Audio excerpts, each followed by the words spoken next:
خبر دیں آپ کو کہ کراچی میں غیر قانونی معاشی سرگرمیوں کے خلاف بڑے پیمانے پر کریک ڈاؤن جاری ہے۔ واٹر اینڈ سیوریج بورڈ کی سپلائی لائن کو محفوظ بنانے کے لیے پاکستان رینجرز کا آپریشن۔ ترجمان رینجرز کے مطابق رینجرز نے 31 غیر قانونی ہائیڈرنٹ سیل، 27 مسمار، 67 واٹر ٹینکر تحویل میں لیے۔ آپریشن میں 132 افراد پانی چوری کے الزام میں گرفتار کیے گئے۔ آپریشنز منگو پیڑ، ناظم آباد، اورنگی، ایوب گوٹ، جنجل گوٹ، گلزار ہجری، قیوم آباد، چکرا گوٹ کورنگی اور دیگر علاقوں میں کیے گئے۔ واٹر باؤزرز، موٹرز پائپ، کیبل سمیت واٹر پمپ تحویل میں لے لیے گئے۔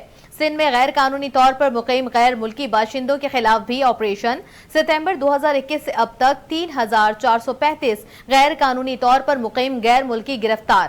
مختلف جرائم میں ملوث 846 غیر ملکی باشندے بھی گرفتار کیے گئے۔ حکومت کی ہدایت پر رینجرز کا ذخیرہ اندوزوں کے خلاف آپریشن۔ ترجمان رینجرز کے مطابق ذخیرہ کیا گیا پیٹرول، چینی، گندم، کھاد سمیت دیگر اشیاء خورنوش برآمد۔ 40 کارروائیوں میں 1,05,644 لیٹر پیٹرول برآمد۔ 93 افراد گرفتار۔ ہب چوکی سمیت کئی علاقوں سے ہزاروں لیٹر ایرانی پیٹرول برآمد کیا گیا۔ ڈاکوؤں، منشیات فروشوں اور اسٹریٹ کرمنلز کے خلاف 137 آپریشن کیے گئے۔ 368 افراد گرفتار، 83 ہتھیار اور 999 گولہ اور بارود برآمد کیا گیا۔